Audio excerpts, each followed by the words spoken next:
BRICS countries, Western countries, all on board for Agenda 2030. The people in charge of climate finance for the UN, Mike Bloomberg, the billionaire, and Mark Carney. I think your viewers know enough about Mark Carney to know why that's insane. And to think that Mark Carney and Jamie Dimon and Mike Bloomberg and Bill Gates and all of these guys just care so much about the planet and not about robbing you of all of your wealth, which is what they've spent their entire careers doing. Come on, guys. We have to like watch what people do and like judge them by their actions. At first glance, the United Nations 2030 Agenda for Sustainable Development, which, amongst other things, aims to end poverty and hunger in all forms and dimensions, and protect the planet from degradation through sustainable consumption and production, and taking urgent action on climate change, seems like the perfect idea, one that will end all the rife in the world and bring everlasting peace and healing to our planet. However, the people at the helm of global affairs have never been known not to have a hidden agenda. It's no different this time. Not only have our leaders promised on behalf of peoples everywhere to end the terrible situations they've caused and continue to cause with their greed, but they've also put some very questionable characters in charge of saving people from hunger and the planet from degradation. According to the UN, the agenda will be achieved through a global partnership that will bring together governments, the private sector, civil society, the United Nations systems, and other players. The private sector here includes big tech, big pharma, large commercial banks, and investment firms run by the 1% of the 1%, and the leading civil society is no other than the highly controversial World Economic Forum. It is quite difficult to believe that billionaires who emit at least 1 million times more carbon than the average person with their yachts and jets and through their many corporations actually care about saving the planet. The actual goal here is quite different, and according to popular investigative journalist Whitney Webb, it is more sinister and terrifying than you can ever imagine. During a recent interview with TFTC, Webb reveals that the global 1%ers, through this Agenda 2030, plan to completely subjugate humans and impose some very diabolical limitations on private property ownership. Ever heard the phrase, "You'll own nothing and be happy"? This is the exact future the human race faces if immediate actions are not taken to end these terrifying plots. We will now bring you clips from Whitney's interview as she speaks further about this partnership, the plans for a digital ID for everyone, and how they will use chaotic incidents like shutting off the internet to get everyone more agreeable to their plans. As you watch, please share and like this video, subscribe to the channel, and turn on post notifications for more videos like this. Thank you and enjoy the video. I mean, what we have right now is them literally tokenizing all their existing rackets to move it into this new, like, fourth industrial revolution paradigm. That's literally what is happening across the board, and people just, like, don't recognize it. And they're cloaking it in all this stuff, like, specifically with, like, SDGs and Agenda 2030. It's like, this will make a better world. And then you actually, like, look at it, and it's like, this is insane. Why are all bankers in charge of this? I hate it so much. But I mean, you go back into like the UN Secretary General Kofi Annan, like at the end of the 90s was like, yeah, so you know how we used to be at least viewed as like the public sector, the public sectors of the world all coming together to like democratically vote on stuff. Well, now we've basically been taken over by corporations, and how the business of the businesses of the world is our business. I'm paraphrasing, but that's what he said. In order to create this space where they want to like push people into this new system, there's going to be chaos and there's going to be instability. And so the comfort and convenience that keeps people asleep will be disrupted. What people do in that point in time is the most critical about this whole thing, about how it plays out. Seriously, like that is the most important window. And again, that is why it's so important to be local. Because, okay, there's a big cyber tech on the financial system. The internet goes down for a couple of days. What are people going to do? They're going to go out in the street and look for answers, figure out what's going on. This is why it's important to know what's going on and couple that with having, connections in your local community so you can direct people about what needs to be done and what's happening at that point in time. It's like very important. Well, also the internet, when it turns back on, isn't going to be like the internet now. At all. No. They're going to put AI in charge of like literally all content. Your ID is going to be tied to not just everything you post online, but everything you read and consume, every site you visit.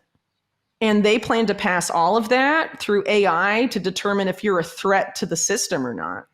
This is all like predictive policing. All of this stuff is built into this system. Specifically in the US, the Biden administration already has the policy framework developed. They've had it since, they first came into power in 2021.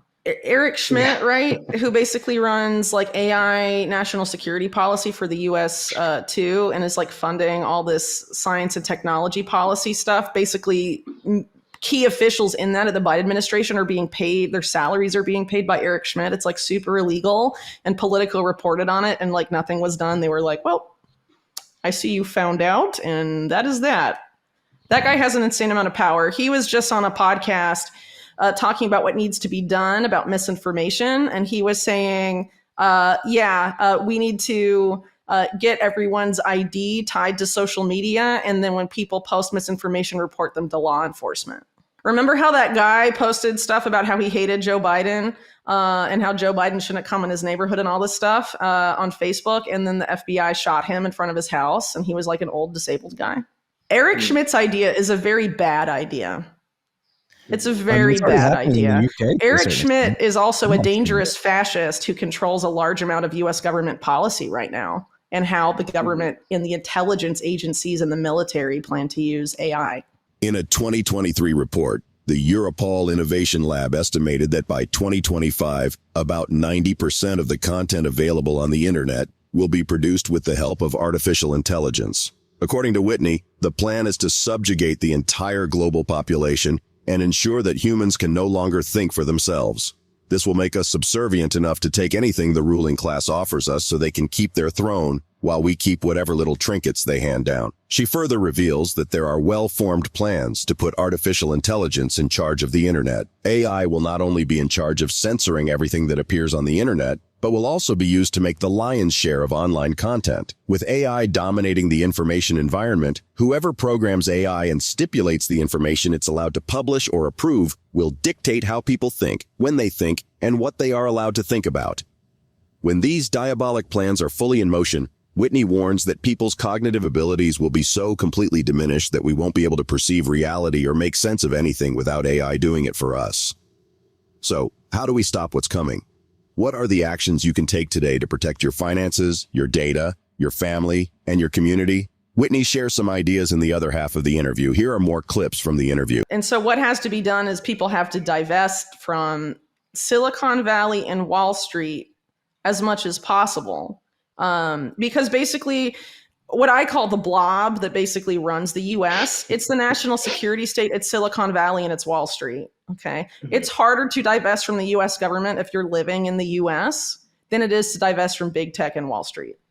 You can take your money out of JP Morgan and Wells Fargo and Citi, and you can stop using Google products, Microsoft products.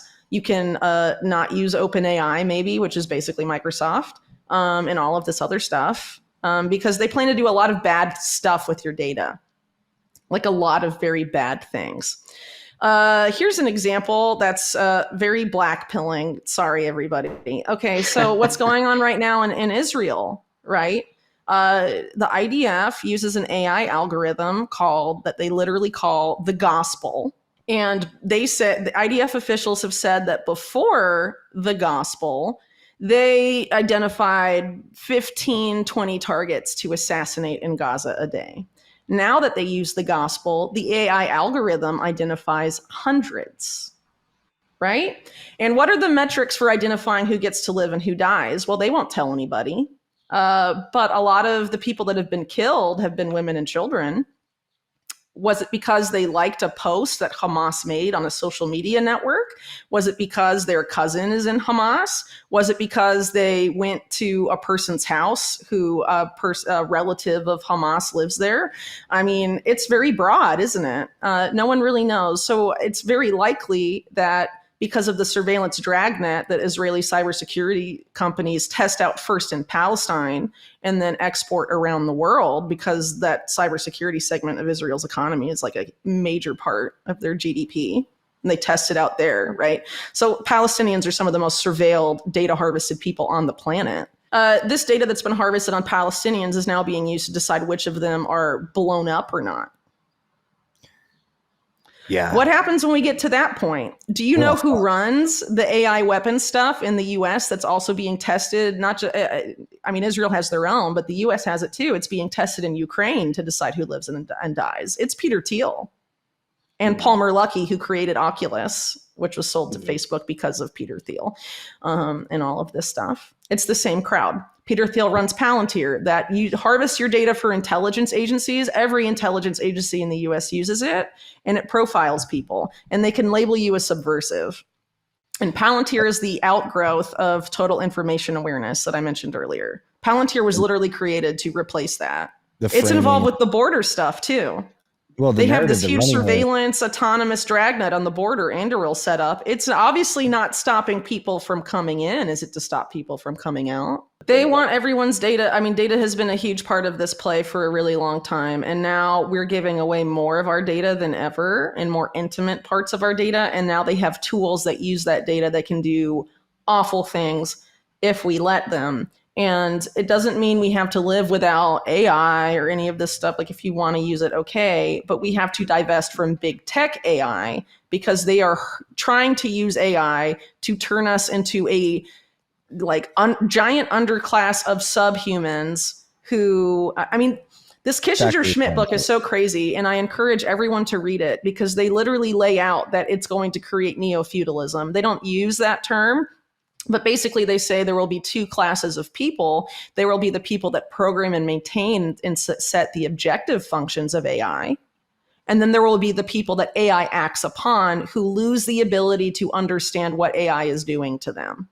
Yeah, that's neo-feudalism, but obviously it's big tech and everyone else is essentially what that is. And the people who set the objective function, I'm sure, will be like existing oligarchs and existing power elites. Yeah. Well, once that system's in place, you're not going to break and get into the top tier. Like, that's over. You know, AI will act on you, will manipulate you in ways you don't understand, and you won't be able to tell what's real and what's not. And that AI, well, first of all, AI hallucinates, like, that's the term. It will produce output that isn't even real and doesn't exist.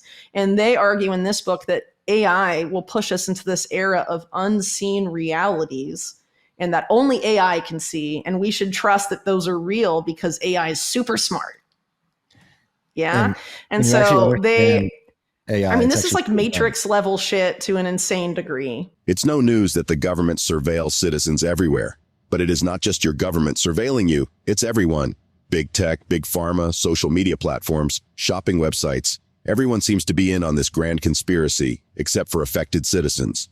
They all want the lion's share of your data, because in the new world order they are building, whoever controls the data controls the world. But only those who are unprepared will be meekly agreeable. Your gold and silver stacks will differentiate you from the subjugated and help you better suited to protect your family and loved ones.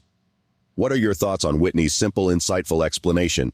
How are you preparing for what's coming? Please drop your comments and observations in the comment section below. Also, ensure you like this video, subscribe to the channel, and turn on post notifications for more videos like this. Thanks for watching.